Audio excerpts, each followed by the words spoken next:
The reason winners win is because they don't give a shit what you think about their losses. The reason I roll the way I roll is I don't care what your opinion is. I don't care what my mom's opinion is. And when you're in that cocoon, then you could just go fast because, you know, when I love losing more than my biggest competitor loves me losing, well, I'm unbeatable. Like, cause I love losing. I love the climb. I love the grind. I don't want the riches. I fucking love when people shit up. When I came out with my sneaker, I did a K-Swiss collaboration back in I remember, that was cool. Right. The amount of back channel chatter, and it's right. I'm a 42-year-old white businessman. What the fuck am I doing with a collaboration, right? And there was chatter, because even though I've done well, right? There was a lot of chat. I didn't do well in that world. So all the sneaker executives or all the kids in the street or all the people were chattering. I loved it so much. I loved when everybody— You like the adversity. My man, when I was 23 and I would like see some of my high school friends for like football during Thanksgiving and they all looked at me like, oh, you work at your dad's liquor store? My man, the chemicals in my body, I love it. The adversity, the negative is the advantage. People fear losing.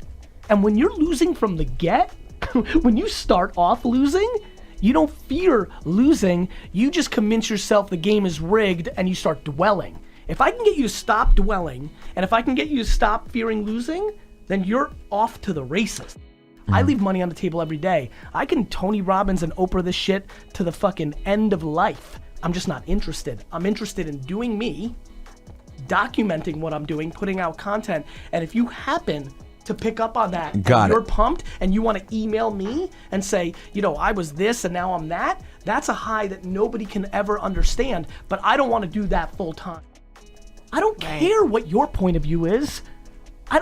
I went to Mount Ida College, 95% minority kids. I went to the mall 7 times in the first 14 days that I went to Mount Ida College.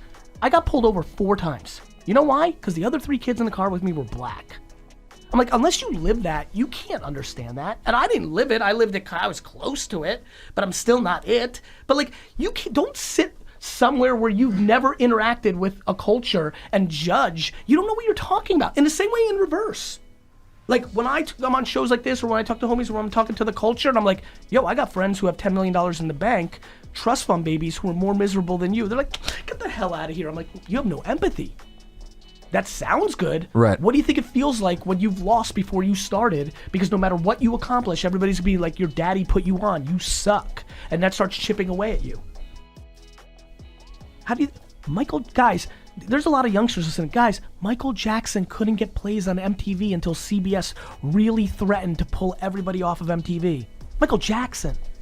Like what world, like I know that like it feels bad and there's all these things. It's better in life than ever now, not because we're better as people, but because the internet is decentralizing the world. All this cryptocurrency, Bitcoin stuff, everybody's in the craze, they're not being thoughtful. It's not about Bitcoin, it's about blockchain and what that technology means, which means you and I can sell you my home, one quick transaction on the blockchain, we both trust it, it's good, and none of the banks and all these people get their hands in our business.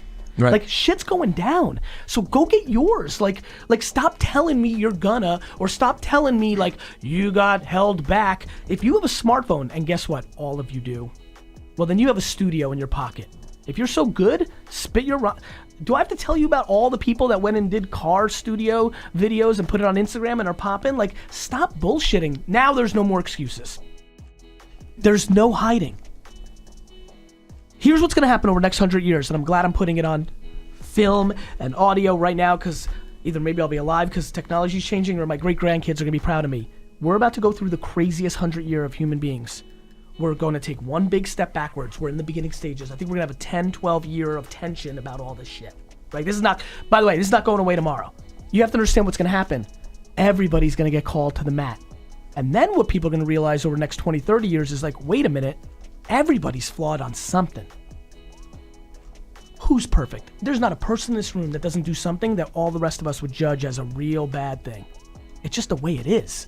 So it's gonna take us 40 years to get there. But once we do, people are gonna be like, okay, wait a minute, we need to reset. Like if everybody's got something, we need to react appropriately to that something. We need to have different conversations. Like the way we treat alcoholism today or depression today, the way we didn't 30 or 40 years ago, right? That scarlet letter, is going to change. And what's going to happen is we're going to live totally different lives. We're going to be far more acceptant of shortcomings over time because the hypocrisy is going to be out the bag.